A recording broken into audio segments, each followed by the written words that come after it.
Sekarang kalau untuk, beli rumah atau beli ruko, beli investasi properti, sebetulnya saat yang paling tepat itu kapan sih sebetulnya? Kalau dapetin keduanya kenapa enggak? Nah, sebenarnya tergantung kebutuhan yang nanya Iya. ya.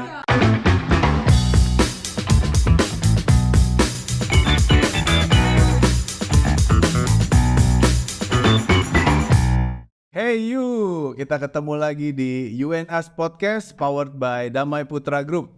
Hari ini saya kedatangan dua tamu cantik-cantik ya. Kalau kita lihat ada Sarah di sini dan ada Winnie. Nah, mereka ini adalah bisa dibilang tenaga penjual properti yang udah malang melintang di sales properti itu udah bertahun-tahun lah ya. Nah, kita ada banyak pertanyaan dari IG yang masuk dari Kota Harapan Indah. IG-nya Harapan Indah, Damai Putra ya. Damai Putra dan Kota Harapan Indah. Kalau mau beli rumah itu seperti apa, lalu kira-kira do and don't-nya seperti apa. Nah, untuk menjawab pertanyaan-pertanyaan itu, nggak ada salahnya kita langsung aja tanya sama ahlinya nih. Ada Sarah sama Winnie. Perkenalkan diri dulu dong. Halo, saya dengan Sarah. Saat ini saya sebagai sales in-house dari Damai Putra Group. Yes. Udah berapa lama? Wah, kalau berapa lama ini pertanyaan menjebak. Karena agak malu-malu gimana gitu ya, tapi pede juga sih saya dari sales tuh dari tahun 2009. 2009, Berarti 15 tahun ya? hampir 15 tahun ya. Oh. Ini tepat sekali, ntar kita tanya-tanya sama Sarah. Kalau Winnie sendiri udah berapa lama? Aku di properti sih udah kurang lebih 2012 sih. 2012 sampai hari ini udah 10 tahun lebih ya. Kurang Sekarang bergabung di lebih. Di Linktown. Linktown. Linktown itu apa? Agent properti ya? Kita partner digital beberapa developer sih. Partner digital berapa developer. Jadi bisa jual properti di mana aja di seluruh Jabodetabek area ya. Termasuk Harapan Indah. Termasuk Kota Harapan Indah. Oke. Nah, sekarang kita mau tahu ya, ada banyak pertanyaan dari kita punya netizen yang memperhatikan sosial media Damai Putra Group. Sekarang kalau untuk beli rumah atau beli ruko, beli investasi properti, sebetulnya saat yang paling tepat itu kapan sih sebetulnya? Kalau menurut saya saat yang paling tepat adalah saat ini. Wah, selalu saat ini. Kalau sales selalu bilangnya saat ini ya. Kenapa saat ini? Kenapa saat ini? Ya. Karena kita lihat deh, kebetulan saya di sini juga sudah ya dibilang udah cukup lama juga, tapi kita lihat deh. Coba kita lihat harga properti sekitar 5 sampai 6 tahun yang lalu.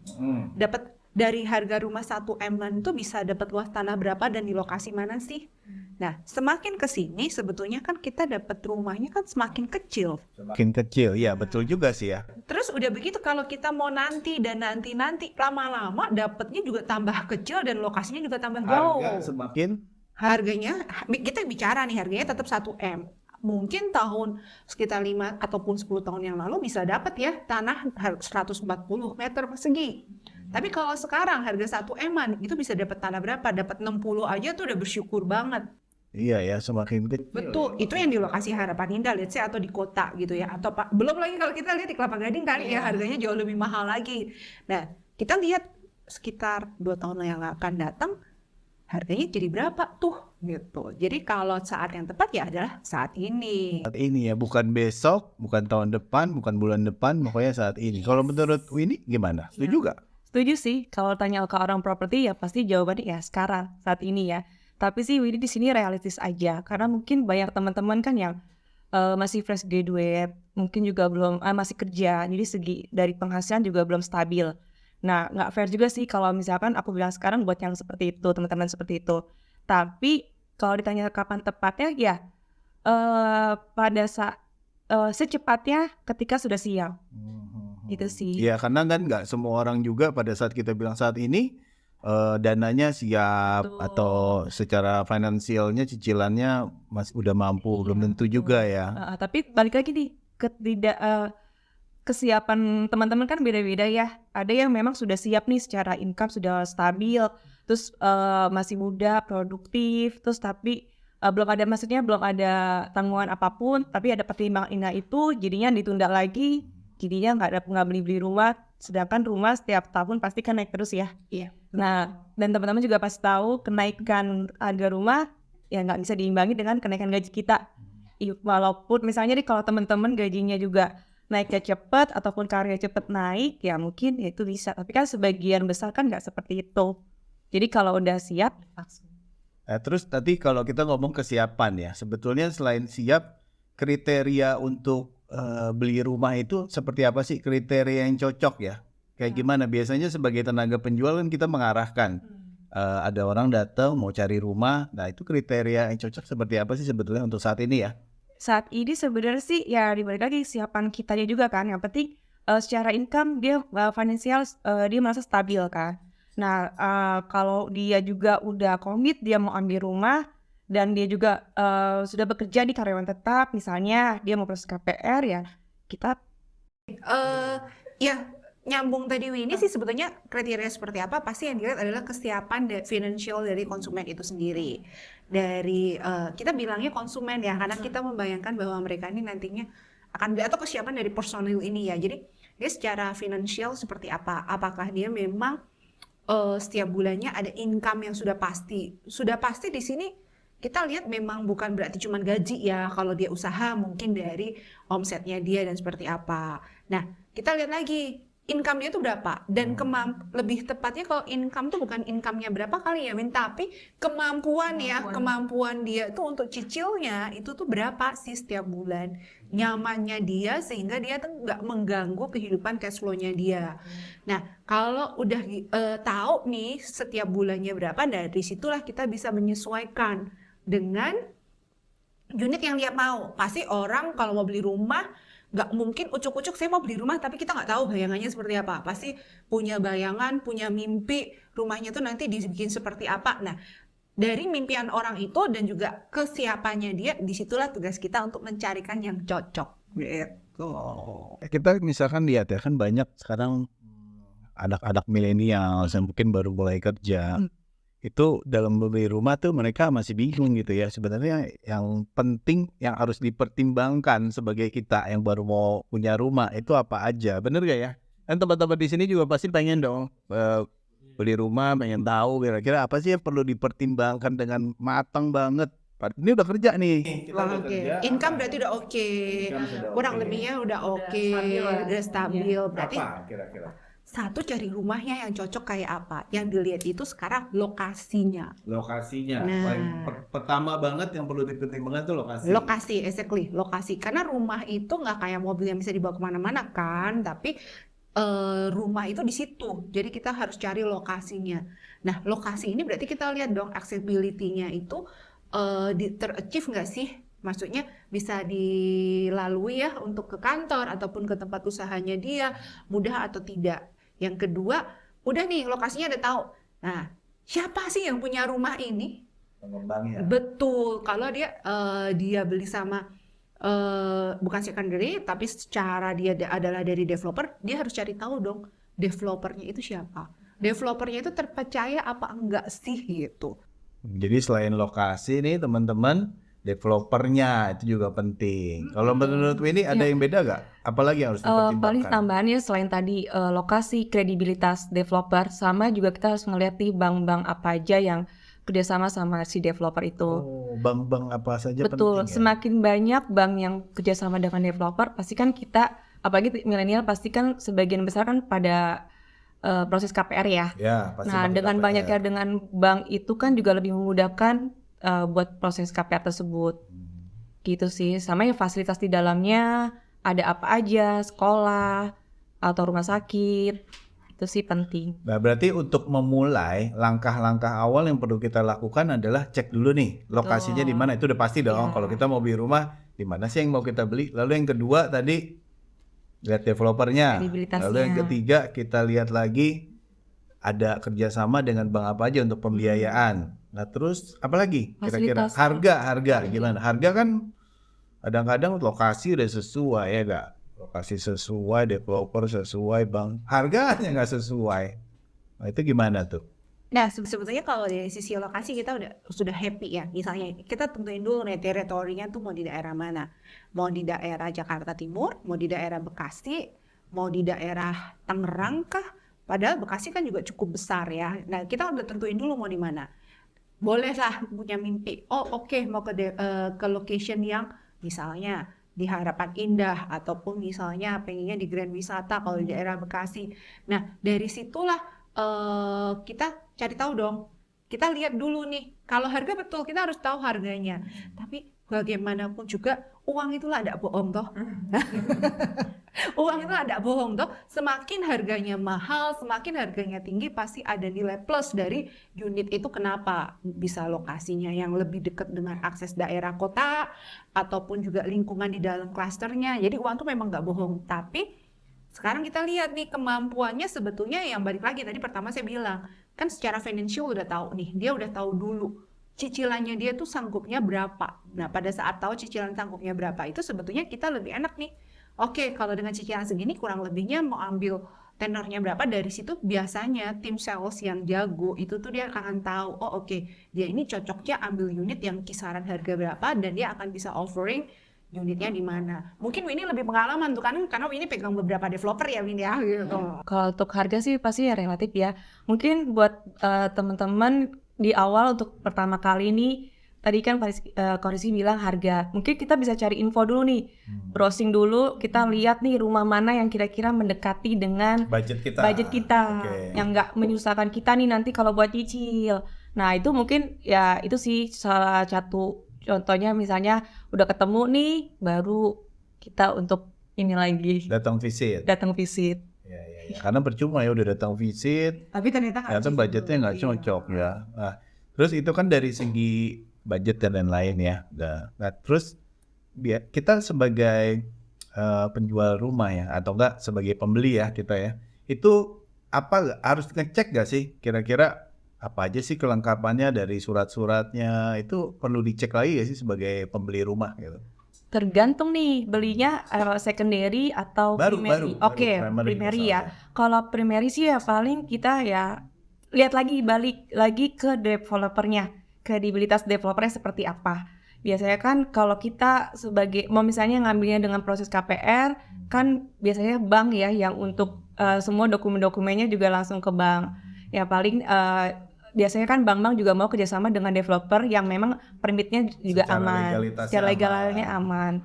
Jadi sebetulnya kesimpulan yang saya dapat, kalau kita belinya sama developer itu kita nggak perlu lagi nih minta cek dong keasliannya seperti apa, keasliannya seperti apa, legalitasnya itu udah nggak perlu diperlukan lagi ya, karena tugas itu semuanya udah diambil alih sama bank sebenarnya. Udah ada bank yang menjamin kita, betul ya kayak gitu ya. Berarti yang digambarkan adalah sebanyak apa sih bank yang udah kerjasama sama developer itu. Pada saat developer itu tuh sudah banyak yang bekerja sama, artinya legalitas dan juga itunya kredibel. Lagi sih kredibel si developer itu sendiri. Track recordnya seperti apa? Oke. Sekarang banyak juga netizen yang tanya nih, kira-kira untuk beli rumah, banyak yang nggak tahu juga syarat-syaratnya apa sih. Sambil minum ya. Boleh sekarang. Syarat baru mau beli rumah nih. Baru beli rumah, kadang-kadang bingung. Untuk beli rumah tuh syaratnya ribet gak sih? Jadi kita tuh takut gitu loh. General sih di awal pokoknya untuk beli rumah harus warga negara Indonesia. Warga negara Indonesia, warga negara asing nggak boleh? Bisa aja, tapi memang kan ada beberapa yang mungkin bisa, tapi dia seperti apartemen. Tapi itu bukan buat hak milik ya, tapi cuma hak pakai aja. Kalaupun memang dia warga negara asing dan misalnya punya istri WNI, ya itu bisa. Oke. Gitu ya. Yang pertama adalah WNI sudah umur 21 tahun. Lalu ya KTP, punya KTP, punya NPWP, data pribadi itu sih, sama kartu keluarga. Oke, NPWP ya. Terus kayak rekening kerjaan gitu biasanya gimana tuh? Baik lagi dia sebagai apa? Kalau misalkan sebagai karyawan, pengajuan KPR-nya mungkin akan dibutuhkan surat keterangan kerja. Sama rekening koran 3 bulan terakhir, slip gaji. Itu aja sih. Karyawan itu harus udah kerja berapa lama biasanya? Karyawan minimal 2 tahun. 2 tahun, di bawah itu? Bisa sih kontrak. Ada beberapa bank memang yang kebijakannya dengan kontrak ada dokumen tambahan biasanya. Misalnya dokumen tambahannya itu di tempat kerja yang lama ada paklaring, ya, mungkin itu bisa ditambahkan sih.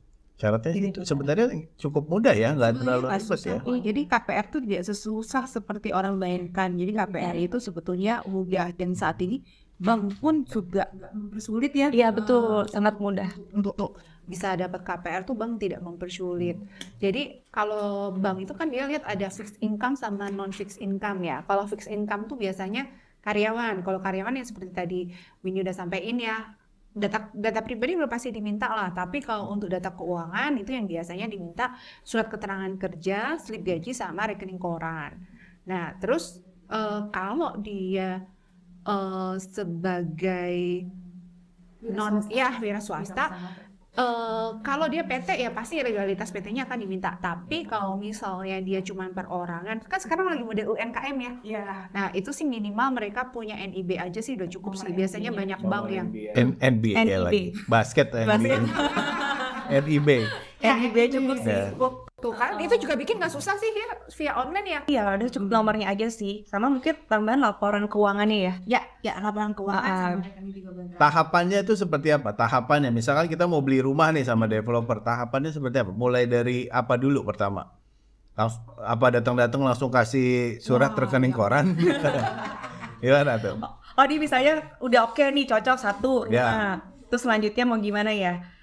Paling ya di awal tadi ya lengkapin dulu dokumen-dokumen yang diminta, KTP, NPWP, kartu keluarga. Kalau misalkan kita sih Bayar agak dulu aneh. dong, pertama Oh bayar iya, dulu. pertama Bayar nggak? bayar. Apa langsung kasih? Bayar dulu ya. Nggak pakai bayar langsung kasih. Tapi biasanya Bayar apa? Bayar apa? bayar booking fee dulu. Booking fee. Tergantung kebijakan dari developernya beda-beda. Beda-beda. Ada yang 10 juta, ada yang 20, ada berapa. Nah, paling kita sih biasanya bantu dulu nih untuk analisa dulu nih buat KPR. Kita bantu buat BI checking. Bantu Slik deh, ya. checking. Sliknya kita cek. Kita bantu slik dulu nih, apakah ada macet gak? Apakah ada dulu kita nggak sengaja, misalkan cuma kartu kredit doang nih, cuma biaya admin doang, terus nggak bayar, itu kan juga jadi PR Itu jadi ya. masalah juga. Jadi masalah. Atau misalkan merasa kita nggak pernah ngapa-ngapain nih, maksudnya nggak pernah ada macet, tapi namanya sekarang kan udah banyak nih pay letter segala macam udah bisa pakai nama orang. Oh, Nah, pakai nama orang. Iya kan bisa nggak ya? Itu. Nah itu mungkin itu harus dicek. Nah, siapa tahu nama kita dipakai. Dipakai sama orang lain. Iya, itu sih yang PR. Yes. Dan sekarang juga saya dengar udah bisa cek BI checking sendiri ya. Iya, ada aplikasinya. Ada aplikasinya ya. Ada, Jadi sebetulnya udah bisa ngecek kita sebenarnya kredibel atau enggak secara BI Betul. checking ya. Iya. Oke. Biaya sekarang untuk pembelian rumah. Misalkan kita mau beli rumah, ada biaya-biaya apa aja yang keluar untuk proses pembelian rumah selain harga rumahnya sendiri ya? Di luar harga rumah ada biaya-biaya tambahan nggak sih? Sebetulnya balik lagi ke developernya selain harga rumah, karena di masing-masing developer udah pasti itu ada ketentuan masing-masing ya. Jadi kebetulan kalau di developer kami itu biaya balik nama, akte jual beli itu tuh semua sudah termasuk. Nah cuman yang common di tempat lain tuh mungkin adalah BPHTB. BPHTB itu biaya perolehan hak tanah, bumi dan bangunan. Itu kayak pajak kita ya, supaya itu sertifikat bisa atas nama kita. Tapi ini bukan balik nama ya Pak ya. Jadi ini biaya perolehan hak tanah, bumi dan bangunan. Ya.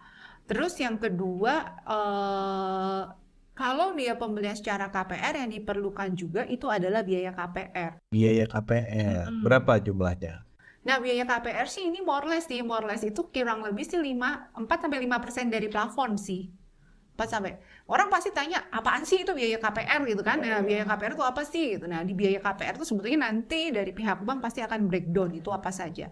Cuman yang biasanya tuh gede itu adalah di asuransi jiwa, kemudian provisi administrasi bank ya, asuransi kebakaran juga ada. Nah, lalu nanti pasti ya namanya kita mau melakukan pinjaman terhadap suatu lembaga ya, pasti ada diikat sama notaris juga. Di situ nanti ada biaya notaris juga. Tapi biaya notaris ini adalah di sini tuh biasanya notaris akan rinciin lagi tuh, ada kayak SKMHT, APHT, pengecekan sertifikat dan yang lain. Lumayan banyak juga ya ternyata ya biaya-biaya di luar harga jual ya. Ya, itu di luar dari harga jual, betul. Nah itu kadang-kadang saya suka lihat di iklan-iklan gitu kan. Free biaya-biaya, hanya cukup bayar sekian juta. Itu betul itu? Ada? Gimana? Iya ada sih, memang ada beberapa developer yang ngasih promo-promo tersebut ya, yang memudahkan, apalagi milenial nih, milenial kan saat ini kan buat ngumpulin duit aja buat cicil DP tuh kayak mikir nih, aduh aku punya nggak duit DP segini gitu kan. Apalagi kan ada beberapa developer kan misalnya nggak harus DP besar, DP bisa dicicil, misalkan mau setahun, 2 tahun. Setelah itu tahapan berikutnya setelah DP lunas, mereka langsung akad sama bank. Ya, biaya akad, ada juga nih tergantung di developer. Ada yang biaya KPR-nya itu udah nggak perlu bayar lagi. Oh. Jadi udah nggak pusing mikirin biaya KPR. Berarti hanya bayar Bayar DP aja.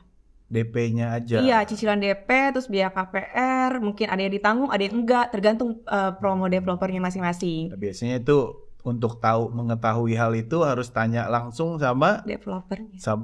sales yang jual. Oh iya, sama sales yang jual developer. Iya, iya. Ada juga BPHTW tadi kan juga di free kan. Oh, ada yang di free kan Tergantung juga, sih ya. promonya sih masing-masing. Oke. Ada yang mau nanya nggak soal pembelian rumah mungkin dari teman-teman? Saya mau nanya. Nah, mau tanya tuh, gimana? Kalau saya punya historical jelek sama bank, kira-kira untuk memutihkannya lagi gimana ya caranya? Oke, ada historical jelek sama bank. Pernah ngutang nggak bayar kayaknya dia nih. Waduh. Berapa lama? Berapa lama, Kak? Tahun itu utangnya udah terbayarkan atau belum tuh? Sudah, tapi kan ada Histori Masih terekam gitu. masih terekam. Baru lunasi. Baru lunasi. Tapi udah pegang surat keterangan lunas dari banknya kan? Sudah. Oh, udah lunas. Gimana tuh kayak begitu? Itu sih menurut saya sih harusnya pede aja ya. Oh, Pede aja bisa kan? ya? Bisa. Yang penting dari si konsumen ini sudah pegang surat keterangan lunas dari banknya. Nah biasanya sih BI checking itu kan kita juga kita banyak bicara, kita jago banget juga nggak, orang kita bukan orang bank ya, tapi biasanya pengalaman orang bank cerita itu tuh setiap bulan itu pasti diupdate gitu loh, setiap bulan pasti diupdate di OJK. Nah itu biasanya kalau sampai seliknya itu sudah kolek 1, itu biasanya bisa kok untuk proses Bisa ya. tapi memang ketentuan tiap bank tuh berbeda-beda. Ada yang pokoknya sudah kolek 1 aja udah langsung bisa proses. Tapi ada bank juga yang kolek satunya harus 3 bulan. Kalau udah 3 bulan baru proses, itu juga ada. Ada bank juga yang bilang kolek satunya harus 1 tahun gitu baru bisa. Tapi prinsipnya kalau sudah call 1 sebetulnya pede aja. Mungkin dia nggak ngerti kalau call 1 itu apa. Call 1 intinya rekod di bank itu sebetulnya pembayarannya lancar dan nggak ada tunggakan. Kalau tunggakannya banyak, Nggak banyak. Asal bayar ya. Jadi call 5 itu kalau pembayarannya udah menahun. Lama nggak bayar-bayar. Macam lah call 1 mah lancar. Masih aman kalau 1. Yang penting udah ngantongin surat lunasan sih. Sekarang tuh yang bahaya pay later tau. Anak muda saat ini tuh sekarang banyak sekali pakai pay later. dikit-dikit peleter Nah, padahal ini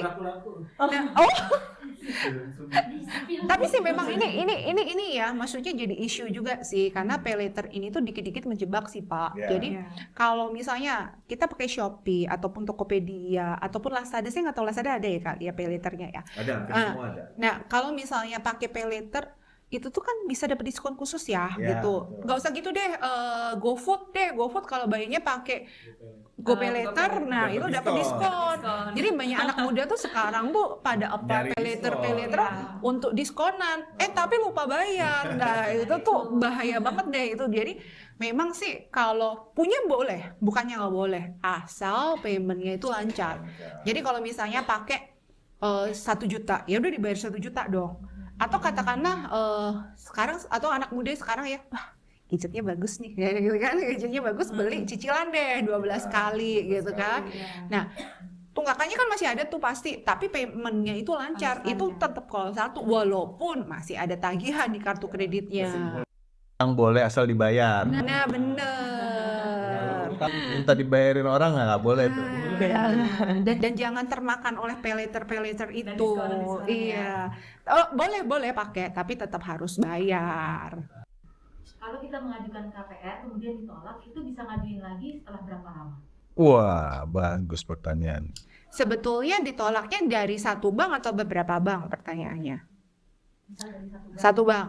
belum tentu di satu bank ini ditolak di bank lain. Jadi pada saat yang bersamaan, asal kita sudah tahu case-nya apa dan langsung diperbaiki, itu bisa di bank lain. Misalnya katakanlah pakai bendera biru ditolak nih. Nah, kita tahu nih case-nya apa. Terus cobalah kita melakukan perbaikan, dan perbaikan itu let's say cuma 1 bulan udah bisa melakukan perbaikan nih. Diajukan di bank merah bisa gitu. Nah, kalau misalnya kita mau mengulang ke bank biru lagi, itu biasanya tergantung dari ketentuan dari banknya masing-masing. Ada yang 6 bulan, ada yang 3 bulan, nah itu ketentuan dari bank masing-masing. Cuma kalau nggak menutup kemungkinan kok, aku banyak konsumen ditolak di bank ini, di tempat lain diterima gitu. Jadi saat bersamaan sih nggak masalah. Dan sekarang tuh sebetulnya banyak developer yang sudah bekerja sama ya dengan bank-bank tertentu, itu menawarkan fasilitas yang memudahkan si buyer untuk mendapatkan KPR ya. Oh iya benar, benar. Sama instant approval. Selain instant approval sih, actually orang bank tuh juga, kalau zaman dulu orang bilang kalau cicilan 3 juta misalnya, berarti income kamu tuh harus 10 juta. Zaman dulu kan gitu kan. Nah, 3 kali lipat. Tapi sekarang tuh ternyata bank nggak seperti itu. Bahkan 40-50% dari income aja juga masih oke gitu. Tapi harus diketahui dulu nih, tadi ditolaknya karena apa? B-checking kah atau karena DBR? Nah, di BR apa tuh? Jelaskan mungkin. Di BR apa tuh? Kayak perbandingan income kita dengan jumlah cicilan yang rumah yang akan kita mau ambil. Gitu. Jadi misalnya tergantung nih kebijakan banknya kan ada beda-beda, ada 7%, 80%, 50% dari income kita sama cicilan. Misalnya dihitung nih, kita mau cari rumah dengan harga seberapa nih, income kita misalnya 10 juta. Terus lalu kita ada cicilan yang berjalan misalnya berapa juta gitu, 2 juta. Nah, kita tanya nih ke bank, yang nyamannya, yang amannya buat kita cicil tuh cicilan berapa? Gitu sih di awal untuk mau proses KPR sih seperti itu sih. Gitu. Nah, ketentuan DBR juga setiap bank beda-beda ya. Betul. Ini ada beberapa pertanyaan nih, gantian ya. Ada beberapa pertanyaan saya lihat, tapi pertanyaannya lucu juga nih. Mau saya tanyain ya, apa ya? Apa ya lucu? Lebih baik memilih rumah dengan fasilitas lengkap di dalam klaster atau yang lokasinya strategis? Kalau dapetin keduanya kenapa enggak? Nah, sebenarnya tergantung kebutuhan yang nanya ya. Betul. Gimana? Oke, kalau tadi apa, lokasi atau fasilitas ya? Fasilitas. Ya betul. kalau dapet keduanya kan lebih baik nih. Kayak misalnya Kota Harapan Indah, lokasi oke, strategis kan, dan fasilitasnya juga semua udah lengkap. Iya ya. Tapi kalau misalkan aku suruh milih nih, mana ya lebih ke lokasi sih. Lebih ke lokasi ya. Iya, karena pasti kalau lokasinya bagus dan aksesnya juga oke, pasti akan terintegrasi sama fasilitas-fasilitas sekitarnya. Gitu sih. Tapi, Coba, ya Sarah? balik lagi. Sebetulnya sih balik lagi sih, tapi balik lagi seperti yang tadi bilang, kalau properti yang dilihat tuh apanya sih, pasti lokasi dan lokasi. Ya pasti yang pertama kali yang dilihat adalah lokasinya. Kalau lingkungan aktualnya sebetulnya kan itu dibangun oleh sisi developernya ini ya, fasilitas-fasilitas itu. Mau lokasi agak jauh pun kalau misalnya fasilitasnya oke juga bisa jadi Pak. Tapi sekarang yang tinggalin nyaman nggak kalau setiap hari kerja harus nempuh misalnya 50 kilo kan? Buang waktu. Iya, nah itu lagi. Jadi lebih tepatnya sih memang yang dilihat location-nya sih gitu. Walaupun ya nggak menutup kemungkinan, ya udah deh, papa aja yang sengsara, yang penting anak-anak sama ibunya nyaman. Nah, itu ada juga yang kayak begitu. Iya. Iya. Jadi intinya yang nyangkul aja, nyangkul ya, yang nyangkul aja tuh yang jauh gitu kan. Tapi buang duitnya di sekitaran sini, anaknya les gampang, sekolah juga gampang. Nah, itu juga ada sih konsumen yang seperti itu. Tapi balik lagi sih keperluan dari si kitanya yang mau beli itu gimana. Kan sekarang kalau misalnya nih single, belum married, ya kan yang dipikir pasti akses dong gitu. Karena kan dia, gue di rumah juga cuma malam gitu kan. Nah itu lebih ini. Tapi kalau misalnya udah punya keluarga, udah punya anak, terus mau sekolah, nah itu kan mikir kalau yang kayak gitu. Jadi tergantung lagi kebutuhan. Oke. Pertanyaan berikutnya. Untuk investasi, lebih baik beli rumah atau kafling? Nah, pertanyaannya nih. Gimana, Will? Lebih baik beli rumah apa kafling nih buat investasi? Buat investasi, Baik lagi ya, ini investasi yang keberapa? Kalau bisa dua-duanya sih oke, punya rumah ataupun kafling. Karena sama-sama ya punya tanah ya.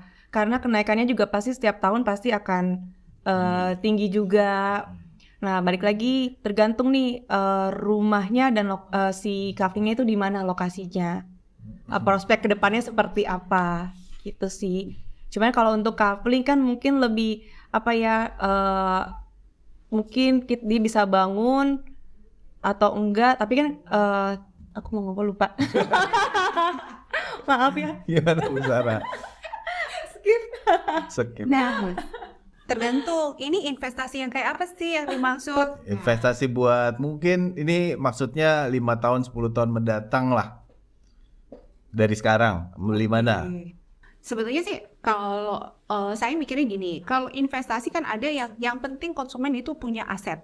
Nah, kalau punya aset boleh itu kafling. Kenapa? Karena kafling kan maintenance-nya tidak terlalu gede ya gitu. Tapi memang high return enggak, menurut aku itu pasti lebih lama.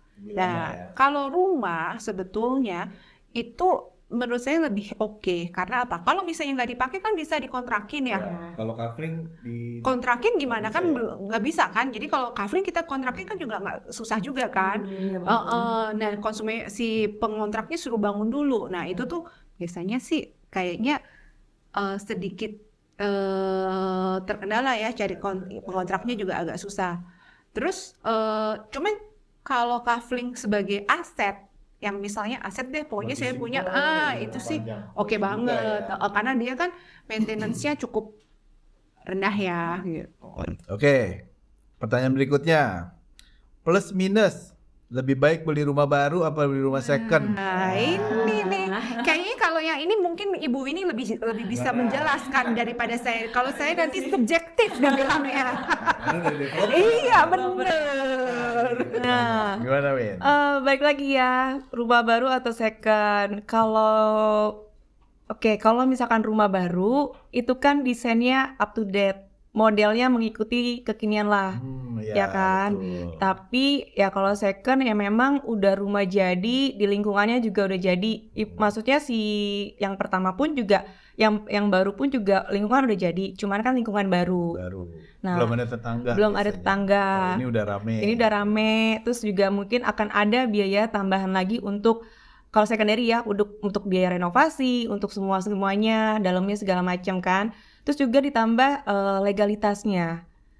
Kalau legalitas secondary kan surat-surat itu tadi kita harus cek nih satu persatu keasliannya seperti apa. Oh, kalau beli second nih ya. Ya, kita harus ngecek semua sertifikatnya, itu kita cek keasliannya. Tapi kalau primary kan udah aman ya. Oke. Balik lagi ke developer tadi yang kredibelnya. Ya. Terus juga untuk KPR, kalau pembayaran secara KPR, bunga bank itu dengan primary dan secondary berbeda. Secondary memang jauh lebih tinggi dibandingkan Bunganya aja beda ya. iya, tapi memang sekarang ya bersaing juga sih bunga-bunga bank-banknya, beda-beda juga sih gitu. Oke. Gimana? Zar, ada tambahan nggak? Ya pasti sih di lain sisi itu ya, kalau misalnya kita beli dari developer ya, itu menurut saya itu jauh lebih menguntungkan. Kenapa? Oh, ya ini tadi makanya saya bilang kalau saya yang jawab kayaknya agak-agak ini deh. Tapi rumah secondary itu memang jauh lebih murah sih, dengan tanah yang sama misalkan dari developer primary ya. Betul. Sama secondary itu pasti lebih murah sih secondary. Ini tim secondary, Apa ya? Tim punya rumah. Tapi betul, kalau secondary harga lebih murah saya percaya. Iya. Saya percaya, amat sangat percaya bahwa tim kalau misalnya secondary harga lebih murah, itu saya nggak akan argue ya. Jadi memang iya. Cuman ada banyak hal ya. Tadi seperti saya bilang, duit itu nggak bohong. Kamu beli harga lebih mahal, pasti kamu akan dapat sesuatu yang lebih dibandingkan harga yang murah. Kan kita tahu ya, kita beli harga lebih mahal itu kenapa? Kadang-kadang yang salah satunya adalah service. Service dalam artian apa? Kalau misalnya beli sama developer, itu masih ada masa komplain loh. Oh, masa garansi. Iya. Jadi kalau misalnya setelah serah terima ada komplain-komplain masih oke nih. Terus yang kedua, kalau beli sama developer, ini rumah belum pernah dihuni loh, kecuali memang dia beli rumah tarikan. Itu pun developer biasanya akan jujur. ini udah pernah dihuni loh gitu, pasti harganya beda dengan harga unit rumah yang baru banget, grace banget. Yang ketiga, konsep bener, desain itu pasti beda gitu loh, karena desainnya itu pasti desain yang ngikutin zaman. Tapi bisa juga sih dirombak terus bangun lagi jadi bagus. Lagi. Ngikutin yang Budget lagi Ci. Budget lagi dong. Iya. Budget lagi loh. Iya. Nah, ini nih. Kalau di primary kan istilahnya ya udah nih, apalagi sekarang konsepnya kebanyakan developer ya udah ya rumah tinggal masuk lah. Nah, kalau secondary ya berarti harus spend uang lagi dong untuk renovasi. Berarti kan ini Kalau mau dapat kelihatan baru lagi. iya. Terus belum lagi DP. Nah, kalau secondary berarti konsumen tuh juga harus menyediakan DP yang cukup besar kalau mau beli secondary. Dan itu one shoot. Sekali bayar. Ya. Kalau sedangkan sama developer ya, itu tuh tergantung dari developer. Bahkan tadi Bu Winnie kan Winnie udah sampein tuh ada loh cuman booking fee, terus langsung cicilan itu juga ada. Dan itu kayaknya nggak mungkin deh kalau di secondary gitu, karena di secondary pasti akan ada Dipermudah lah ya. iya. Nah, yang ini nih, kalau yang ini menurut saya itu keuntungan bener-bener keuntungan kalau ambil dari developer. Apa? Kalau misalnya secondary, itu konsumen tuh bener-bener mewakili dia sendiri. Untuk di-adjust sama bank, ini layak nggak sih dapat KPR? Itu tuh bener-bener membawa dirinya sendiri. Tapi kalau sedangkan kalau dia beli di developer, ya dari itu kan sebetulnya developer more less-nya tuh seperti ngejamin. Kalau si konsumen ini akan ada apa-apa, lu lihat dong nama gede gue gitu sih developer. Jadi si bank itu jauh lebih acceptable-nya tuh lebih oke. Lebih dimudahkan lah ya. Bener gitu. Itu makanya belilah di developer. Ya, masuk akal. Oke, dua-duanya. Kita kalau mau beli rumah, kan tadi ada pertimbangan kan. Yang pertimbangan untuk zaman sekarang yang paling ditakuti adalah banjir. Orang takut kan kalau banjir. Bagaimana caranya kita mengetahui ini perumahannya aman dari banjir atau tidak? Pasti kan semua developer, semua perumahan pasti kan tulisannya bebas bebas banjir. Ternyata pas sudah dibeli banjir. Nah, itu cara tahunya gimana? Ada tips gak kira-kira? Coba. Ini nggak ada yang jawab. Enggak bisa sih ngeliat track recordnya kan sebelum-sebelumnya kan mungkin ada project udah ada projectnya ini. Nah dilihat tuh memang apakah pernah banjir atau enggak. Cuman kalau mau langsung cek, langsung datang ke lokasinya, dilihat tuh di situ ada berapa lahan yang ruang terbuka hijau buat resapan, dan juga ada rumah pompa kah. Terus juga ada ya saluran airnya. Itu sih. Ada effort dan tindakan lebih gak dari developer untuk mencegah banjir gitu? Iya. Ada lagi gak kira-kira? Kalau kita bicara rumah ready yang dalam artian sudah jadi, ya udah pasti bolehlah tanya ke sekitarnya itu banjir apa enggak gitu ya. Tapi di lain sisi ya, kalau misalnya daerah existingnya itu banjir, tapi balik lagi seperti yang tadi Winnie cerita, harus dilihat dulu developernya itu melakukan apa sih untuk penanggulangannya itu. Konsepnya jelas nggak? Kemudian tindakannya jelas nggak? Buktinya ada nggak? Kalau ada buktinya sih sebetulnya percayalah kalau itu tuh sebetulnya bebas banjir. Gitu. Sebenarnya gampang ya kalau nggak terlalu sulit untuk membuktikan area itu banjir atau enggak ya. Tadi kayak tanya aja sama orang sekitar situ kan pasti tahu kan. Udah lama tinggal di situ banjir atau enggaknya daerah situ. Oke. Bagaimana cara ngecek? Kalau secondary ya, terutama ini kan tim secondary tadi. Nggak tim secondary dua-duanya. Bagaimana caranya ngecek rumah tersebut tuh kondisinya sebenarnya secara secondary-nya tuh bagus atau enggak? Oke, paling sih kita harus ngelihat ya. Kalau misalkan dia bocor, kan tuh suka ada tuh di dinding tuh resapannya kan, bekas-bekasnya tuh kalau misalkan di situ banyak coklat-coklat, ya berarti itu bocor. Nah kita lihat dari dindingnya, catnya, sama mungkin ya keramik-keramiknya, gitu sih. Emang apalagi aku nggak tahu kalau cek bangunan. Ya, cewek ya. Ya, saya ganti ini pertanyaannya. Cek bangunan apa coba? Cek bangunan, emang dia tekal ya. Oke. Ada pertanyaan nih, bagus. Dari salah satu pengikut kita di sosial media ya. apakah bisa membeli rumah atas nama sendiri walaupun sudah berstatus suami istri nikah? Bisa gak? Bisa banget. Pakai nama sendiri. Pakai Walaupun nama udah menikah. sendiri bisa. Bisa. Istri nggak tahu bisa. Nggak bisa. Tetap istri harus tahu. Ini dari apa dulu? Tetap istri harus tahu. Ini apa dulu? Apa? Pembeliannya dalam artian dia KPR, plus harus tahu. Harus tahu dong. Karena dia ada pinjaman dia. Tapi kalau dia pembeliannya secara cash, beli sendiri bisa Pak, tapi jual nggak bisa. Nggak bisa juga. Beli sendiri bisa tapi jual nggak bisa. Karena kan jual tuh pelepasan hak ya. Pelepasan hak itu pos harus tahu. Berarti bisa beli, Tapi nggak bisa jual. tapi nggak bisa jual. Nah, pilih mana? Nggak apa-apa buat aset ya. Asal kalau mau beli sendirian harus diketahui oleh pasangannya. Nggak bisa bertindak sendiri. Bisa juga sih. Oh, bisa? Bisa sendiri. Dan ditambah mungkin adanya dokumen pisah harta. Betul. Oh, kalau Itu bisa. ada dokumen Kalau- pisah harta iya, boleh. iya. Kalau nggak ada, Nggak bisa. nggak bisa. Pisah harta pokoknya suami atau istri nggak perlu ada. Nggak perlu tahu. Nggak bisa. Maksudnya nggak perlu hadir ya. Iya benar. Oke. Udah ada mau Ayo nanya masih ya soal pisah itu? harta. Ada yang mau bikin pisah harta? Oke. Apa mau tanya? Oh, ntar ya, pikirin dulu. Nanti kasih tahu sini. Oke. Terus kalau kita udah beli rumah nih ya, kita kan nggak pernah tahu kapan kita mengalami kesulitan keuangan. Kita udah beli rumah sama KPR, udah jalan, tiba-tiba di tengah jalan kita nggak bisa bayar, kredit macet. Entah itu kehilangan pekerjaan atau karena ada keperluan lain yang begitu mendadak. Nah, kira-kira ada opsi apa?